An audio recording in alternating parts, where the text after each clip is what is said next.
আসসালামু আলাইকুম। আজকে আমরা এই ফার্ম থেকে কিছু ঘাসের বেসন নেব আর বেসন নেওয়ার পর আমাদের জমিতে লাগানোর চেষ্টা করব।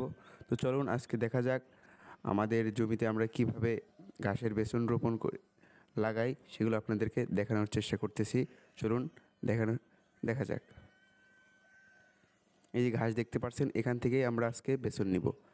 তো প্রথমত আমাদের ঘাস লাগানোর পূর্বে আমরা কিছু শাকের বেসন নিয়েছি, সেগুলো আমরা এখানে বুনে নেব, যেহেতু ঘাস হইতে হইতে যাতে শাকটা হয়ে যায়, আর শাক হইলে কিছু খাওয়াও হবে। তো প্রথমে দেখতেই পাচ্ছেন কিছু শাকের বেসন এই যে বাটির ভিতরে নিয়ে যেভাবে ছিটিয়ে নিচ্ছি।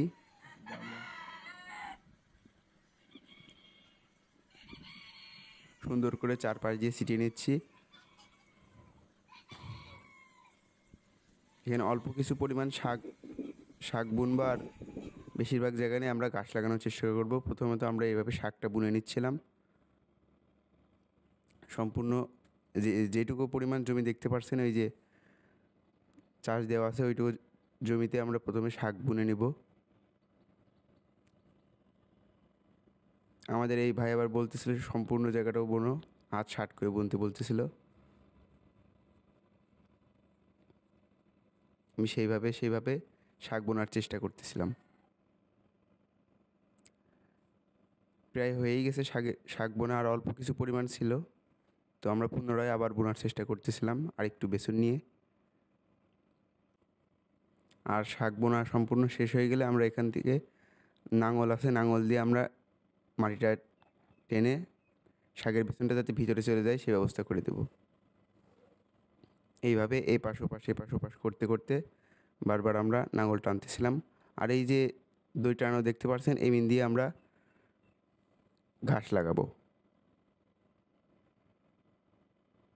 প্রথমত একবার টানা হয়েছে, আবার টানতেছি, দেখতেই পারছেন। এই যেইটুকু পরিমাণ জায়গাতে দেখতে পারছেন আমরা নাঙল টানতেছি, সেইটুকু জমিতেই আমরা এলাকা শাক বুনেছি। এই এই পাশের দিকে আমরা ডাঁটা শাক বুনেছি, যেই শাকটা একটু বড় হয়, ডাঁটা ডাঁটা হয়, সেইটা সবুজ শাক। আর ওই পাশে আমরা লাল শাক বুনেছি। এক পাশে লাল শাক বুনেছি আর অপর পাশে আমরা ডাঁটা শাক বুনেছি। আর প্রচণ্ড রোদ পড়তেছিল, টানতে অনেক কষ্ট হচ্ছিল, কিন্তু রোদ হলেও হালকা হালকা বাতাস হচ্ছিল, সেজন্য পরিবেশটা খুব ভালোই ছিল। দেখতে পাচ্ছেন আমাদের শাক বোনা শেষ। এবার এভাবে নাঙল দিয়ে প্রথম সাই টানা হচ্ছে, দেখতে পাচ্ছেন। এইভাবে দড়ি টানিয়ে নিয়েছি যাতে লাইনগুলো প্রত্যেকটা সমান সমান হয়। প্রথমত এইভাবে সার টানতে হবে, সার টানার পরে ওই দেখতে পাচ্ছেন ঘাসের বিছন যেটা আছে সেটা লাগানো হচ্ছে। সম্পূর্ণ জমিটিতেই আমরা ঘাস লাগাবো।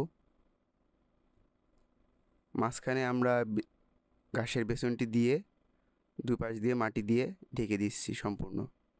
অনেকেই করে কি, এক পাশ মাথা উপরে করে রাখে, মানে গেড়ে দেয়, কিন্তু আমরা সেরকম না, সম্পূর্ণ বেসনটাকে শুইয়ে দিয়ে মাটি চাপা দিয়েছে যাতে দুই পাশের মুখ থেকেই গাছের চারা বেরোতে পারে, ঘাসের চারাটি বেরোতে পারে। এই যে আপনারা দেখতে পাচ্ছেন কিভাবে আমরা ঘাসে লাগাইছি। আমরা মূলত দুইটা করে নিয়েছিলাম, কখনো কখনো একটাও দিয়েছিলাম, দিয়ে যে এইভাবে বন্ধ করে দিয়েছিলাম। এই যে কোথাও কোথাও একটা দিয়েছি, আবার কোথাও কোথাও দুইটি করেও দিয়েছি। যেখানে মনে করেন যে ঘাসের পোড় একটা আছে, সেখানে আমরা দুইটা করে ঘাসের বেসন দিয়েছি, আর যেখানে যে ঘাসের দুইটা করে মুখ আছে সেখানে আমরা একটা করে বেসন দিয়েছি, যাতে ঝোপগুলো একটু মোটা মোটা হয়। আমাদের অনেকটাই হয়ে গেছে, প্রায় অর্ধেক মতন হয়েই গেছে। দেখতেই পারছেন আমাদের বীজ প্রায় ফুরিয়ে গেছে, আর অল্প কিছু পরিমাণ আছে। ইনশাল্লাহ আমরা আগামী দিন বাকি বেসন লাগাবো। প্রায় বেসন শেষ, আর অল্প কিছু আছে। আজকের মতো এখানেই বিদায় নিচ্ছি। আসসালামু আলাইকুম ওয়া রাহমাতুল্লাহ।